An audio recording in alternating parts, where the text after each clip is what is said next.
Bumili ako ng abandonadong storage unit na puno ng gamit mula noong dekada 2000. Ito ang pinakamalaking proyekto ko ngayon. Tara, ipapakita ko sa iyo. Sa huling video, nakita niyong binili ko ang unit mula kay Warren, kaibigan ko. Kinuha namin lahat ng gamit niya sa unit at inilipat sa bago. Grabe talaga. Ang daming sapatos. Lahat ng kahon na to, sapatos ang ipinuno namin. Ang daming skate shoes. Ang daming Nike at kung ano-ano pang gamit. Ngayon, hindi ko pa napapakita sa inyo lahat ng damit dito sa unit. Sinusuri ko ang mga shirts at iba pang damit. Ang daming magaganda. Tulad dito, tingnan nyo. Ito, Nike SB Ray Ray Guns na t-shirt pa, may tag pa.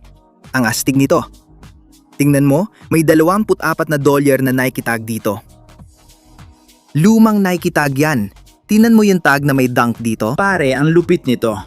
Ang daming bihirang gamit sa unit na to. Tulad ditong bagong Nike P na may tag pa. Mission T siya. Hindi ko sure kung SB na t-shirt to. Pero ang astig ng itsura at may tag pa. Sobrang lupit.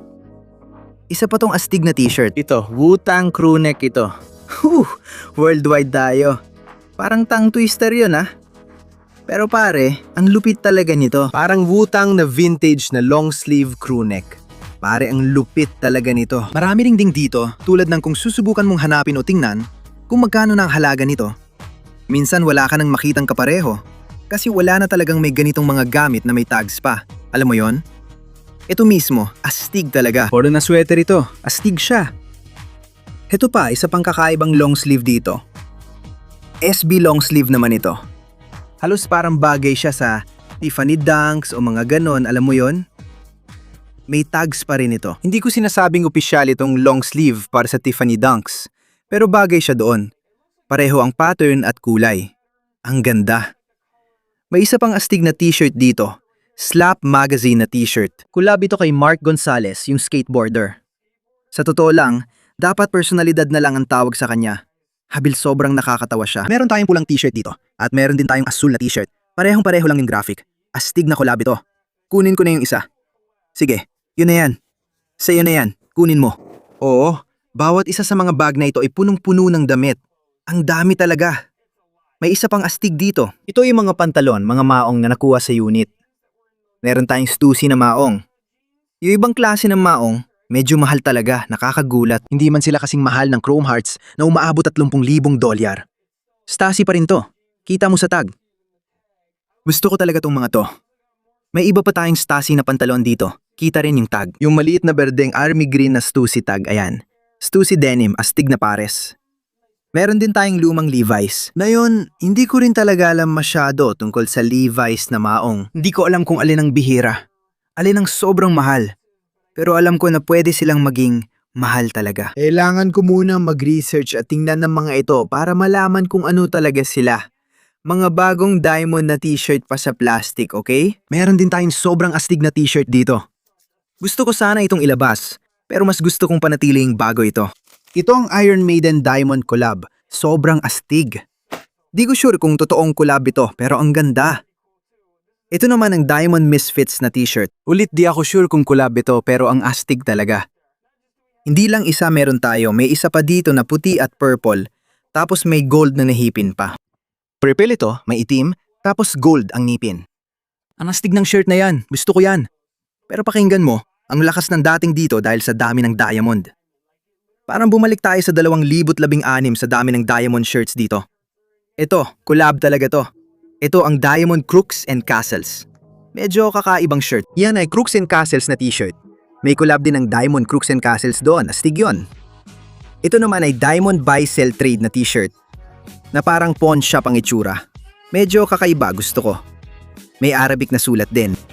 Sunod, isa pang Crooks and Castles Diamond Collab. Astig ang diamond na t-shirt. Gusto ko to, lalo na yung itim at ginto na combo. Sinasabi ko sa iyo, bawat diamond na t-shirt dito, sobrang ayos pa ng kondisyon. At nakakabaliw kung gaano karaming t-shirt talaga ang nandito. Hindi talaga tumitigil sa dami ng diamond na t-shirt. Parang balik 2016 vibes talaga. Astig din ito. Gusto ko yung graphic dito. Mas marami pang diamond dito. Tignan mo to. Ito ba ay diamond at black label? Sa tingin ko, oo, baka nga. Hindi ako sigurado pero parang ganun. Oo, Diamond Black Label collab yan. Medyo kakaiba at classic. Klasikong Diamond T center logo. Isa pang center logo. Sobrang dami talaga. Tignan mo ang astig nito. Pero gusto ko talaga yan. Pwede kong isuot yan. Tingnan ko sa website. Anong size niyan? Large siya. Baka medyo maliit para sa akin.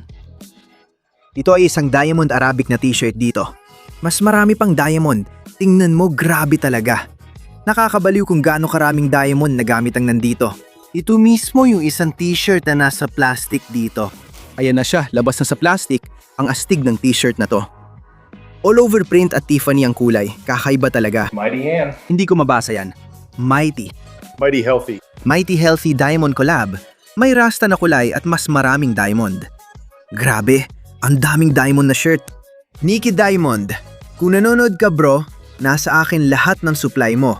Kontakin mo lang ako kung bibilin mo ulit.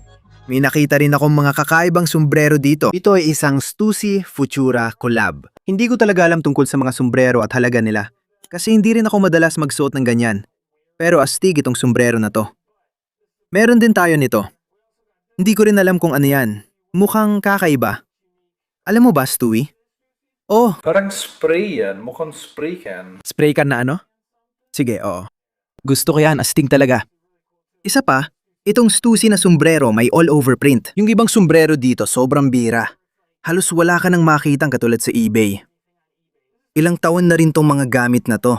20 na siguro. Halos 20 taon na. Halos 20 taon na lang na nakatambak lang dito sa unit na to. Nag-iipon lang ng alikabok. Sa totoo lang, hindi naman talaga nag-iipon ng alikabok. Nasa loob lang ng kahon, naghihintay lang na may labas. Medyo kakaiba talaga to. Ito ay isang anti-hero na sombrero dito. Gusto ko yung graffiti na itsura sa harap ng cap na to. Parang screen printed lang talaga siya doon. Mukhang mula pa to sa simula ng anti-hero skateboarding. Kaya astig talaga, ewan ko. Parang unang labas o parang unang batch ng anti-hero. Pwede akong magkamali pero ganun yung pakiramdam ko. Gustong gusto ko talaga tong bagay na to. TH. Ito ang sombrero ni Mike Tyson. Meron tayo nitong The Hundreds na sombrero. Astig din. May diamond na sombrero rin na bagay sa t-shirt na nakuha natin kanina. Klasikong bagay talaga to. Halagang 2016, 2017 ang datingan nito. Oo, ilan lang yan sa mga nakita kong kakaiba bukod sa sneakers at iba pa nating nahanap. Kumusta naman yon? Yung polo bear sa likod mo? Si Pops matutulog kasama si Kuya. May maganda tayong maliit na polo bear na may mga tag pa dito. Talagang kakaiba to. Hindi mo to basta-basta nakikita. Hindi mo nakikita lahat ng ganitong gamit na bago pa. Ngayon, sobrang nahuhumaling si Pops dito. At pinagdanasaan niya talaga. Gusto mo bang ipaliwanag kung ano ito? Ito ay isang maletang polo. Polo na maleta. Galing to, ewan ko, dekada 2000. Mga unang taon ng dekada 2000. Ang ganda. Hindi ba't maganda yan? Mukha nga talagang astig. Oo, gusto ko ito. Matingkad na orange. Gusto ko ito. Marami sa mga maletang ganito na hindi mo mapapansin mo talaga ito. Tatayo ito kapag lumabas na sa conveyor ng mga maleta. Hindi ka nagsisinungaling. Sa tingin ko, hindi ko ito gagamitin sa pagbiyahe. Hindi. Sobrang orange lang talaga. Babalik na naman tayo sa lahat ng sneakers dito sa unit. At habang tinitingnan natin lahat ng sapatos, ipaalam niyo sa akin sa comments kung ano sa tingin niyo ang paborito niyong sapatos sa koleksyon na to. Namatay lang ang ilaw ko. Nung nagsimula akong mang-olekta ng skate shoes, isa talaga ito sa mga una kong nagustuhan dahil sa disenyo niya. Makapal na DC na sapatos to. Gusto ko. Kahit hindi siya ganang kakapal. Tama. Parang meron siyang... Anong sapatos may ganito materyales? Janowski ba yon? Hindi pala. Ano nga bang iniisip ko? Tinatawag Maming Connor TV dati. By the way, pakiramdam ko may nakita na akong taong suot ito noong dekada 2000. Hindi ko alam kung ito ay isa sa mga sapatos na ibinalik nila o pro model ba ito. Makapal ang dila. Oo, makapal lang nila. Bulky. Astig. Gusto ko sila. Hoof ito. Oo, isa pang half. Parang half runner ito. Wow. At muli, makikita mo na sneaker guy talaga siya. Kumuha talaga ito ng inspirasyon mula sa Air Max 1. Talagang may ganong dating ito. At para pang skate talaga. Totoo, nakikita ko nga. Si Ty Kingston na parang karaniwang sapatos lang pang skate pero maganda talagang disenyo. Gustong gusto ko sila at itsura nila. Ito yung Hi-Pass, isa sa skateable na modelo ng iPad na tinawag na Grasshopper. Noon, sobrang sikat ang sapatos na ito. Wow. Oh, medyo kahawid niya yung Dunk / Air Force One. Buhay pa ba ang iPad na yon? Mula, bumalik lang sila, nagsimulang maglabas ng mga sapatos at alam kong gumawa na rin sila ng ilan sa mga ito. Sige. Sige. Mayroon tang ilang Air Force mids. Merong Houndstooth pack. Houndstooth. Ano yan? Parang plaid na nasa gilid. Sige, iba rin ang insole sa loob. Gusto ko to. Parang bahagi ito ng Blue Ribbon Sports. Sa tingin ko, napag-usapan na natin ito dati. Bago pa nakilala ang Nike bilang Nike. Bago pa nakilalang Nike bilang Nike, kilala ito bilang Blue Ribbon Sports. At ito ay parang sapatos lang na ginawa nila kung saan sinubukan nilang magdagdag ng kaunting bago sa isang dati ng sapatos. Ito ay isang Antoine Dixon Pro model. Maaring ito ang kanyang unang sapatos. Antoine Dixon. Oo, malaki ang naging pagbabalik niya sa skateboarding. Sige. Sa tingin ko, nasa 40 dash na siya ngayon at tumatalon pa rin siya pababa sa kung ano-anong hadlang. Talaga? Mga hagdan at mga handrail ng hagdan kung saan hindi na karaniwan para sa isang kaedad niya na gawin yon. Lalo na sa mga nasa 40 dash o. Ibig kong sabihin, Pero kahit huminto pa siya ng 10 taon. Sa tingin ko, sige. At pagkatapos ay bumalik. Tadmus ka, ikwento mo sa akin. Sikat na pro skateboarder na napaka-astig ng estilo. sige, anong ibig mo sabihin sa astig ang estilo? Yung paraan ng pag-skate niya, pati na rin ang pananamit niya. Sige. Di mo ba naalala yung laro na may boombox sa balikat habang nagtitricks? Baka galing kay Tony Hawk. Wala sa laro. Oo. Yan ang sapatos niya. Sobrang animated talaga siya. Sige, Isa lang yan sa mga sapatos. Ang astig ng mga to. Ay na naman, Tony Trujillo yan. Siguro pangalawa na niyang sapatos yan. grabe. Ang astig at ang ganda ng kulay ng mga to. Lahat dito sobrang astig. At ayun ulit, mukhang dead stock pa yung Paris na yan. Sa tingin ko, hindi ko pa nasuot yan kahit kailan. Pucha, mukhang ganun nga. Oo, totoo. Nakikipag-usap pa rin siya sa kanila. Oo, ginagawa niya. Oo. Simpleng custom lang na ginawa ko to, tingnan mo. Naalala ko ang mga ito. Meron akong ilang pares ng mga ito at pininturahan ko sila ng berde at may ilang binago ako sa kanila. Gusto ko sila. Palitan mo ang mga sintas. Gusto ko sila. Siya na ba ang bago mong customer? Oo. Siyempre, maganda ang ginawa mo sa kanila. Gusto ko sila. Isa itong pro model ni Jason Dill. Jason Dill. Naalala ko talaga yung DC na yun na, Yan din ang sasabihin ko. Totoo. gamitin ng Eva Sole para mas cushioned. May deal ka rin sa likod. Wala, ito ay isang DC. Kamukha talaga nito yung Jason Dill na tinignan natin kanina. Kamukha rin ng isa pang DC. Mulay, gusto ko lang talaga ito. Gusto ko ang silhouette ng sapatos na ito. Astig ito. Maganda ang itsura ng sapatos na ito. Siguradong astig talaga ito. Merong pro model si Steve Berra mula sa DVS. Ang astig nila. Gustong gusto ko. Galing siya mula sa barracks. Sige oh. Oo, siya ang may-ari ng barracks. Uy, ano ginagawa nyo? Nag-film ba kayo? Sige, para lang itong basic na sapatos na parang Adidas Campus siguro. Sigurado akong yan ang sapatos na gusto nilang gamitin noon sa pag-skate. At sabi nila, uy, gawa tayo ng ganon. Gusto ko yung maiksi at bilog na dulo nito. Oo, alam mo yon, hindi siya matulis. Parang pabilog at maiksi. Gustong gusto ko yon. Tsaka ang linis ng colorway, parang kulay abo na may parang gum sole. Gusto ko sila. Classic. Oo. Dati nakakabili ka nito ng $50 lang. Astig talaga. DVS. Napaka-unique. Ano ba tong mga to? Ito yung pares na malamang madalas kong sinuot. Mukha nga. Isa lang itong DVS na sapatos na gawa sa magandang klase ng suede. At parang mid-top siya. Oh. At sobrang fan talaga ako nito. Napaka-unique nito. Parang binaligtad na Air Force ito. Sa Air Force Ones, may parang ngipin sa ilalim ng midsole, di ba? Baliktad yata dito. Astig yun. Di ko pa nakita dati. Parang walang branding talaga. Maraming skate shoes na ganito. Halos walang tata. Parang may konting marka lang sa dila ng sapatos at sa likod ng sapatos. Astig yan. Gusto ko to. Halos kamukha ng parang Clarks na parang wallaby. Clarks. Oh, kailangan ko pang tingnan. Oh, ito ay Lakay. Isa itong Soka. Ito ang HA, ibig sabihin high abrasion ito. Sige. Parang isa lang ito sa mga sapatos na sobrang gusto ko noon dahil kahawig talaga siya ng Dunk. Bago pa sumikat ng husto ang mga Dunk, Totoo yan. Nakikita ko talaga yon. isa rin itong sapatos na sobrang sumikat sa skate community. Oo naman. Ito ay tinatawag lang na Hudson. Sigurado ako nandyan siya sa litrato na to. Ayan siya, sige. Pero team lang ang nakalagay rito, ang astig niyan. Sige, tingnan natin to. Oo, ang linis niyan. At saka medyo parang kamukha rin siya ng sapatos sa soccer. Nakikita ko nga. Oo. At dito ko nakikita na parang sinusubukan nilang gawing mas manipis ng kaunti ang mga sapatos. Hintayin mo yung makapal. Ang ganda ng mga kulay, gustong gusto ko talaga. Seryoso. Yung kulay at designer brand pa. Prada ba yon? O kung ano na laging ganito ngayon? At ganyan din ang maraming sapatos ng soccer. Oh, ito. Kakaiba ito. Lakay. Isa itong Crayola top na parang pangunahing kumpanyang may brand na chocolate. Sige. Girl, Nakuha ko. 4-star noon. Sige. Payong yon ang sumaklaw sa lahat ng kanilang kumpanya. Nang magsimula sila, mapapansin mong medyo numinipis ang hulma ng mga sapatos. At ito ay isang kolaborasyon lang kasama ang Lakay na nasa ilalim ng Crayola top. Sige, si Rick Howard na nagmamay-ari ng lahat ng yon.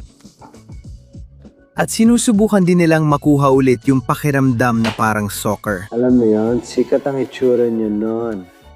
Baka sinusubukan nilang gawing uso ang itsura. Gusto ko talaga itsura ng mga to. Di ko alam kung bakit. Siguro dahil may maliit silang skateboard sa likod. At astig lang talaga ang itsura nila. Parang siguradong susuotin ko talaga itong mga to. May kasama pang pin at patch. Ang lupit nun. Crayola top, Nike Bass na pares ng Blazers. Ito ay isang blazer, canvas lahat to. At kung titignan mo ng malapitan, may naka-print dito. Ilang pattern dito gaya ni Charles Barkley na nagda-dunk ay parang nagawa na natin dati sa Tony Hawk na palabas. Oh. Si Charles Barkley na papalipad ng saranggula. Oo, nakikita ko yan. Oo. Si Mia Hamm na isang manlalaro ng soccer. Sige, tumatalo ng lubid. Sobrang kakaiba. DS din ang mga ito. Sobrang nakakabaliw. May sticker pa rin sa ilalim. Nakakabaliw talaga. Yung sticker na yon, naalala ko agad yung dati nilalagyan ng sticker ang sapatos. Ang wild nun. Jaren Wilson. Ayos. Baka kilala mo siya sa Nine Club kung napanood mo. Isa lang ito sa mga pro model niya. Maganda rin ang materyales. Maganda ang itsura. Parang gawa sa kulay trigo na materyales. Oo. Pero hindi lang siya parang wheat, mataas din ang kalidad ng nubak nito. Ngayon ko lang napansin ang ukit sa dila ng sapatos. Astig nun. Bago talaga yan. Oo. Grabe. Anong nangyayari? Pang-hiking yan. Grabe. Hawakan mo. Ang bigat niyan. Ang lupit nun. Matinding trail shoe ito. Bakal ba ang dulo ng mga yan? Hindi. Hindi sila ganun. Mabigat lang talaga sila. Parang Balenciaga. Ang astig. Sa tingin ko, dead stock ang mga yan. Oo, dead stock na. Kumusta? Anong kasama nito dito dati? Malamang nilagay ko yon para mas maging komportable sila. Ayos. Maganda mga insole. Para mapulang kayo mangging Timberland. Maganda ang leather niyan. O talagang mataas ang kalidad. Nakasil pa ba ito? Hindi. Sige. Parang serye ng team ito. Maganda ang mga materyales. Ulit. Suede. Oo, magandang materyales. Malamang dito nila ibinatay yung sapatos ni Steve Berra. Sige. Parang kamukha lang talaga ng Adidas Campus. Konting brand lang, nasa dila at sa heel tab lang. Wow. Pakiramdam ko karamihan sa mga to ay parang mukhang dunks. Parang dunks. At ulit, ito ay bago pa nagsimula ang SB. Bago pa sila gumawa ng SBs. Totoo. Ito ang naging inspirasyon ng SBS hanggang ngayon. Sigurado ako, gaya ng sa SBs, bago pa nila gawin yon, tinanong muna nila kung anong sapatos dapat. Kadalasan dunk ang sagot. Oo, nakikita ko. Grabe. May isa pa tayong pares ng iPad. Diyos ko. Ang astig na mga to. Oo, ulit. Isa na namang high-top grasshopper pero ginawa sa klasikong brown na kulay na ginagamit ng lahat ng skate company. May maliit na bulsa sa dila ng sapatos. May pera. Oo, lahat sila? Oo, grabe. Ang astig nun. Gusto nilang magtago ka ng gamit. Ngayon, pwede mo nang ilagay doon ang skate tool mo. Skate tool? Oo, tama. Mga skate tool. Pwede mong itago ang wax mo. Halimbawa, skate wax ang ilagay mo ron. Oh, tama. Isa pang ipath. Grabe. Kitang-kita ang logo nitong isa. Oo, talagang nagustuhan ko dati ang sapatos na to. Kung kilala mo ang Adidas Top 10, gets mo na. Oo, pero hindi ba high cut ang captain? Sa tingin ko, gumagawa din sila ng low cut. Sige, parang top 10 yung harap ng sapatos. Oo, talagang ganun. Fan talaga ako ng mga ito kahit di ako mahilig sa Adidas. Pasensya na. Kasya sa akin lahat, pero may ilan na gusto ko talagang isuot. Tulad nito. Ito ang pipiliin ko. Pwede mo bang ikwento sa akin to? Ito ulit, sapatos ito ng team. Maganda siya at bagay sa lahat. Maganda talaga ang itsura ng sapatos na ito. Maganda ang disenyo, itim na may gum sole. Hindi ka magkakamali dito. Mas marami pa sa mga tsakas. Ooh, chakras, chocolate lows. I-flash mo sa screen. Astig ang kulay na pula, puti at asul siguro. Hindi ka magkakamali dyan. Medyo hindi ito tunog Amerikano, pero ayaw ko talaga ng tatlong kulay na yan magkasama. Kahit saan pa, hindi ko alam kung bakit. Hindi ko talaga. Kaya kapag pinagsama ang pula, puti at asul sa damit, hindi ko rin alam kung bakit. Wala akong problema basta magandang gawa. Hindi lang talaga ako fan ng navy blue pero minsan gusto ko rin. Ganito pakiramdam ko. Alam ko na yon. Kaya mong dalhin lahat. Sa tingin ko, karamihan ng skate shoes ay brown. Parang itim, brown, puti. Oo, bagay sila sa kahit ano. Sa tingin ko doon siya unang mag-skate para sa lakay. Sige, yun ang una niyang pro model. Talagang astig sila. Gusto ko yung mga insole nila. Pakiramdam ko parang Adidas na yan. Oo, ulit. Parang team shoe ito. Team shoe na gusto nilang magmukhang ganito. Sobrang simple. Halos parang Adidas Campus. Oh, sige. Sinusubukan namin ipakita ngayon ang ilang pares at mga bagay na hindi nyo pa nakita. Marami sa mga ito ay pare-parehong sapatos lang. Iba-ibang kulay lang. Pero itong mga to rito. Maraming iba't ibang kulay. Maraming half cabs, maraming chokas. Oo, pero astig talaga ang mga ito. Sabihin mo kung ano to. Jim Greco Tools Vans? Wala akong alam dito. Sa totoo lang, gustong-gusto ko lang itsura nila. Yan ay dead stop. Ulit, parang gusto talaga nila yung mas slim na itsura. At yan ulit, parang may soccer shoe na dating. Totoo, gustong-gusto ko talaga to. Lalo na yung kulay nila. Ang ganda ng berdeng may suede.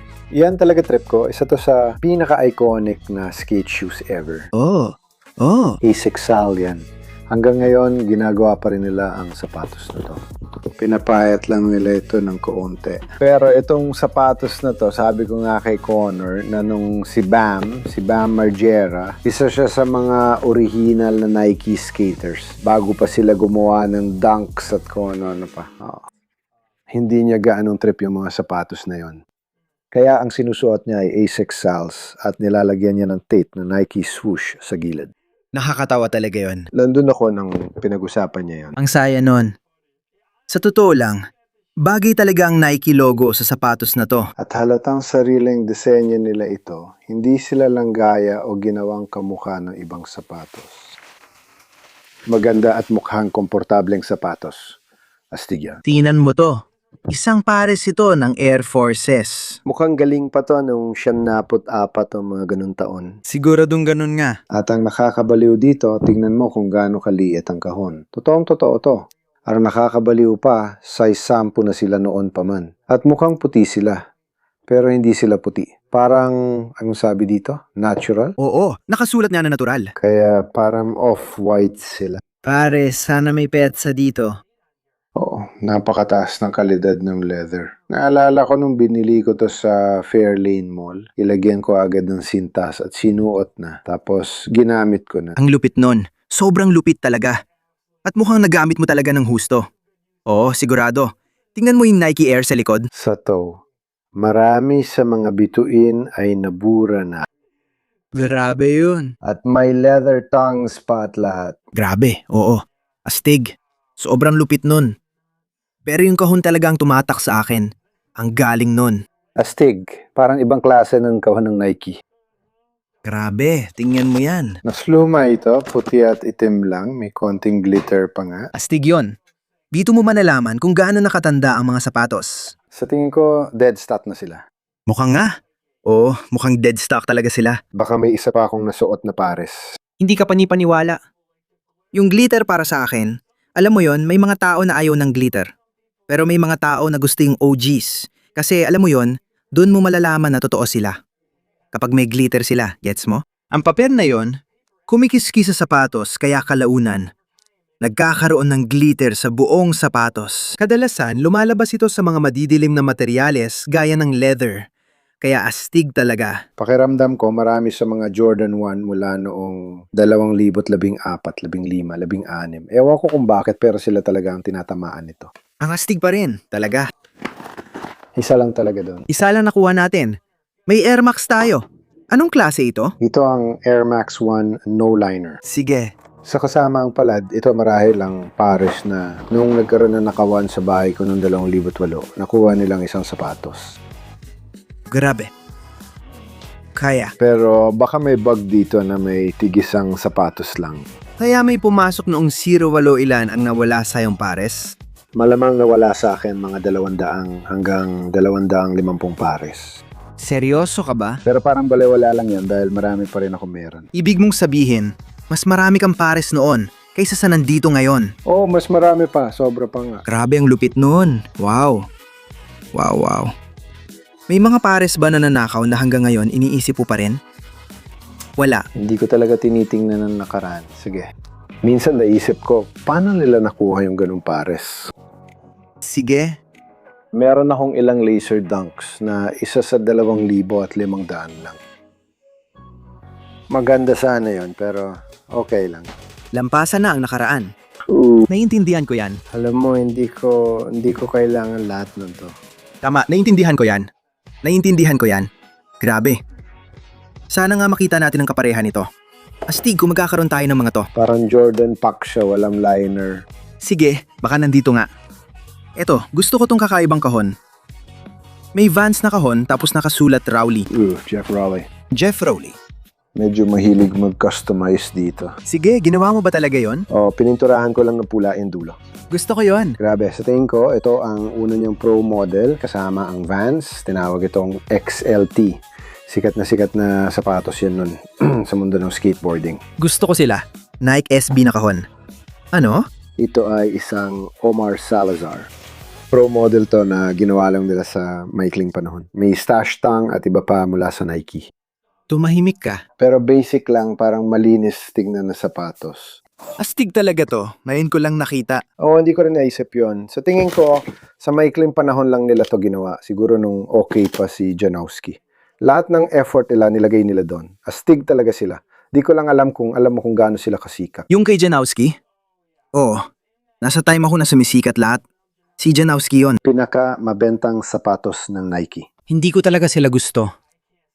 Tuwing yumuyo ko ang daliri ko sa paa, parang napipisil at hindi komportable. At hindi pa ako naging. Nagkaroon ako ng bawat kulay. Hindi ganun. Sa tingin ko, 1 o 2 pares lang ang nagkaroon ako nun. At ulit, masyado lang silang masikip sa paa ko. Oo, pareho talaga. Nasa camera ulit si Pops at mas okay na likod niya.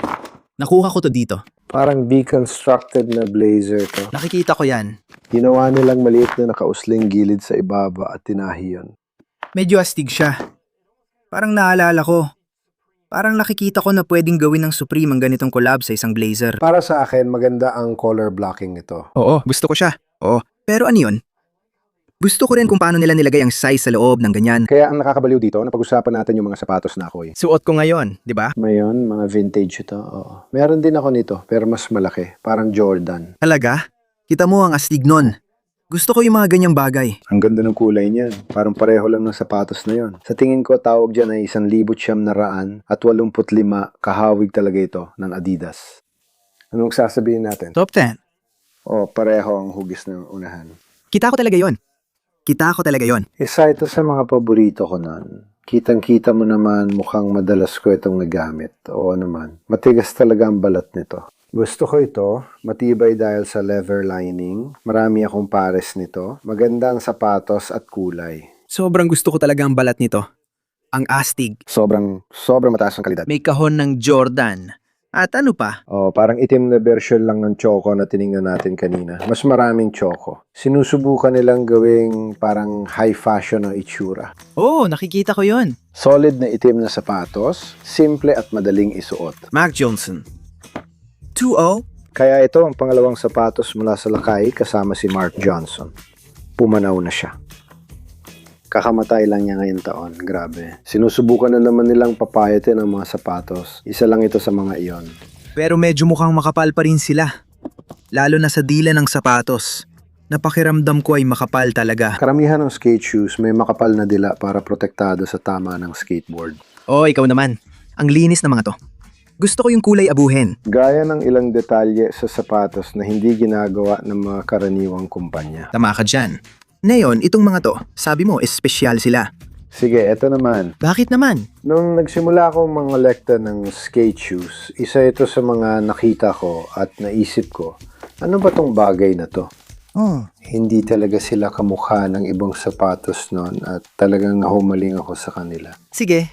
Oh, Pero kakaibang sapatos, makapal talaga. alam mo ba kung anong sapatos ang nagsimula ng pagkahumaling mo dyan? Yung mga skate shoes at mga ganun. Sa totoo lang, may ilan talaga dito na gustong gusto ko. Parang okay. May ilang pro models na paparating na gusto ko ang disenyo. Parang mas pinalakas na running shoe ang dating nila. Oh. Pero skate shoes sila. Ito yung Sean Sheffy model, Sheffy. Shan Shi, isang pro skater nung araw. Kilala sa kanyang napakagandang estilo.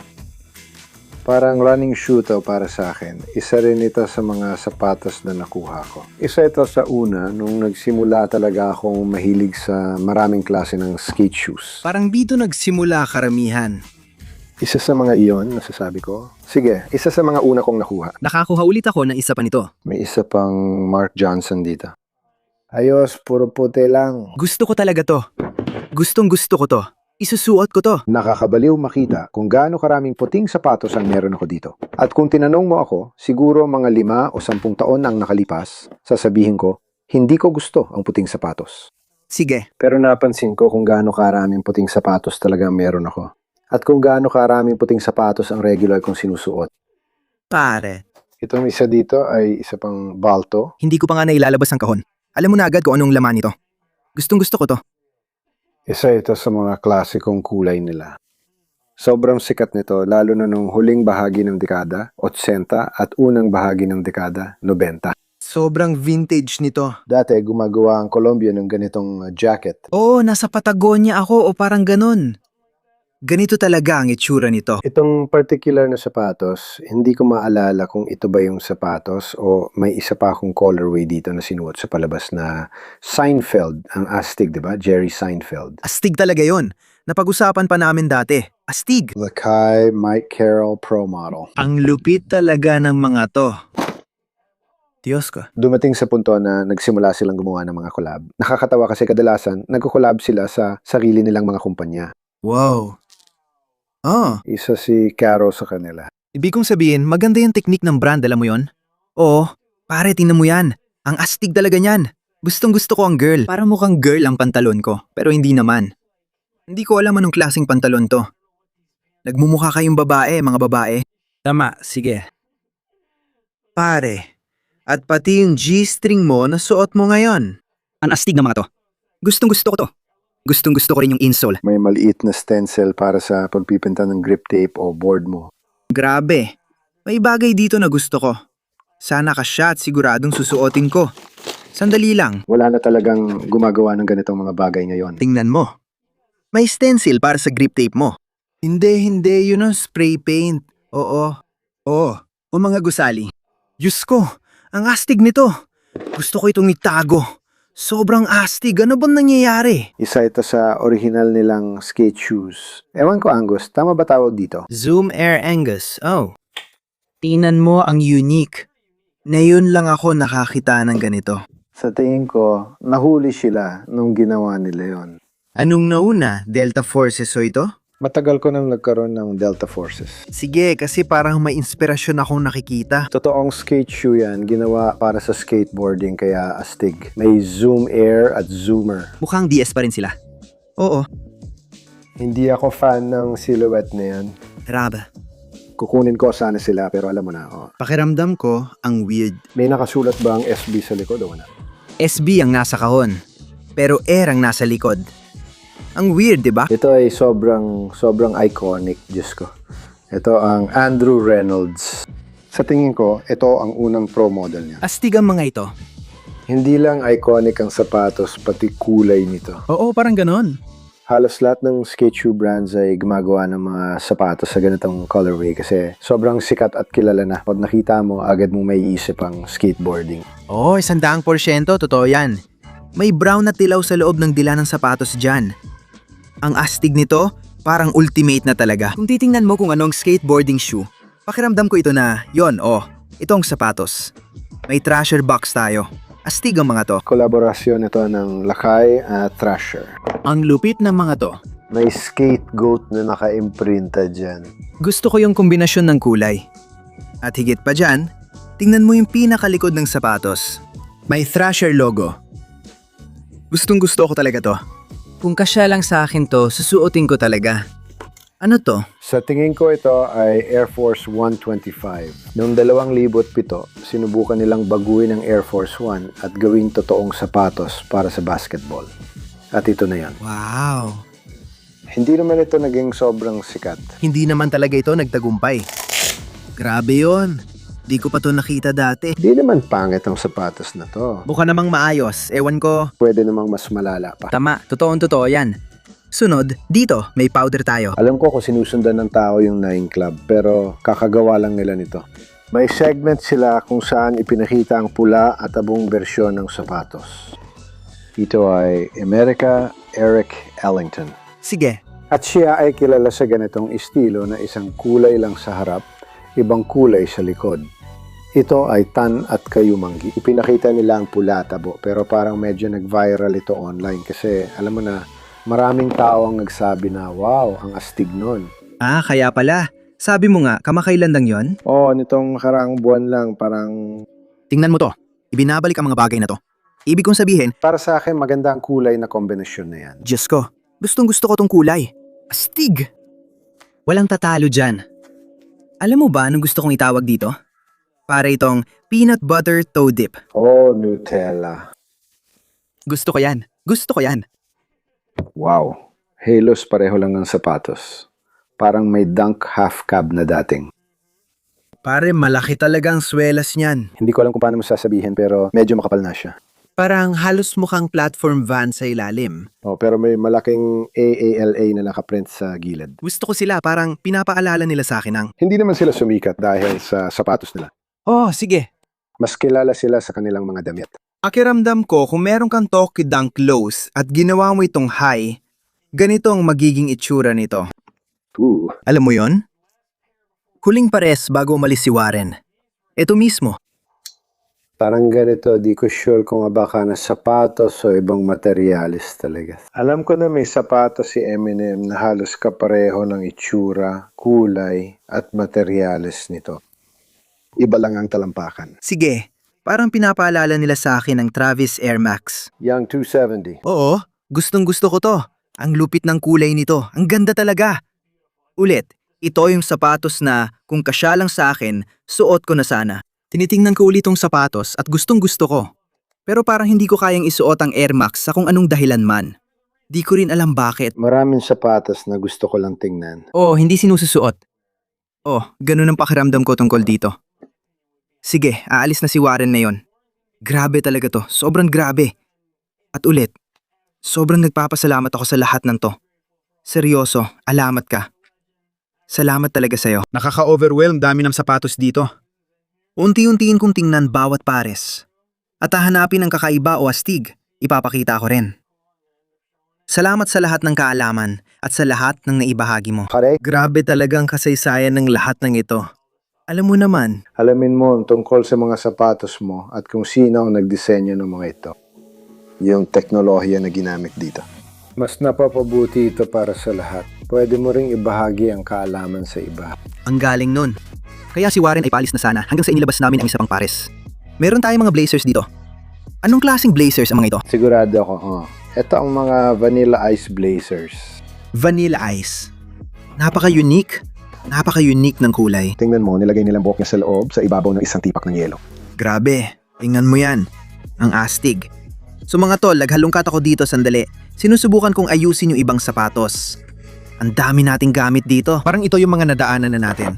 Pero ang dami nating tiningnang sapatos ngayon. Tingnan mo to, mukhang di pa natin naipakita to. Maraming pares dito. Siguro dong mahigit 300 pares ng sapatos ito. Ngayon ninayos ko lahat ng skate shoes, Nike shoes at iba pang brand. Sinisikap kong maayos silang lahat sa abot ng makakaya ko. Makikita mo dito lahat ng kahon ko. Sinisikap ko silang ayusin hanggat kaya ko. Malaking pasasalamat kay Riley, anak ni Warren, Na tumulong sa pag-ayos ng maraming pares. Sobrang dami, grabe ang wild. marami akong sapatos na ibebenta at itatago. Pero di ko pa alam paano ibenta ang karamihan sa mga ito. Ibig kong sabihin, siguro kung pwede kong ibenta lahat ng ito ng maramihan sa isang presyo, ayos sana yon. Pero hindi ko pa alam. Marami pang sapatos dito na kailangan ko pang pagdaanan at tingnan dahil gusto ko silang idagdag sa personal kong koleksyon. Kahit hindi ito kasya sa akin, ang astig pa rin na magkaroon nito. Pero ang gagawin ko ngayon, Susuriin ko muna ang ilan sa mga sapatos na ito. Ipapatong ko ang mga Vans, ipapatong ko ito at yon. Pati na rin ang mga Nike boxes. Itong mga ito, ang astig talaga. Lahat ng ito, akin na. bago pa itong pares ng Delta Forces na ito. Napaka-unique ng kulay. Yung purple at parang gold. Ang astig. Bago pa, size 10 at kalahati. At ito rin, sigurado ako na ito yung sapatos na tinutukoy ni Warren doon sa episode ng Seinfeld. Sigurado ako na ito ang kulay ng suot nila sa palabas. Kahit medyo nagdadalawang isip ako. Astig ang mga ito. Parang Bo Jacksons. Gustong gusto ko at meron din tayo nito. Meron tayo dito ng half DVS. Brown ang kulay. Sobrang linis. May half insole sa loob. Tapos andyan din si Keith. Oo, si Keith Huff. Lahat ng sapatos dito may sariling kwento, di ba? Pati ito. Di ko nang alam ang kwento ng mga ito. Parang one piece na Nike blazer ang style nito. Di ko alam ang history pero ang linis ng sapatos, grabe, nakakabilib. Astig talaga. Pero may isang bagay pa tayong di na pag-uusapan. Lahat ng nasa side na ito. Lahat ng nasa side na ito ay puro personal na gamit ni Warren. Meron tayong mga sombrero. Lahat ng mga kahon na yan, puro sombrero. At meron din tayong sandamakmak na bag ng mga damit. Ngayon, malamang lumang skate tees o baka rap tees ang laman ng mga bag na ito. Hindi ko alam eksakto kung anong tees ang laman. Baka may puting tees din. Pwede rin tayong mamigay ng ilan. Sa kahon na ito, susunod na video na natin titingnan ng laman dahil matagal na rin. Mga magasin at iba pa ang laman nito. Mga rap magazine, rat magazine, at baka may complex magazine din. Kaya sabi ka kung silipin ang mga yon. Sobrang lupit, mga tol. Napakalaking makasaysayang storage locker. Mula, sobrang honored ako na ako na ang may-ari nito ngayon. Parang ang wild lang talaga. Ang daming kasaysayan dito mismo sa lugar na ito. Pero yon, dito na magtatapos ang video na ito. Sana nag-enjoy kayo mga tol. Gaya ng dati, huwag niyong kalimutang i-smash ang subscribe button. Pero yon, sobrang mahal ko kayo mga tol. Kita-kits tayo sa susunod. Peace.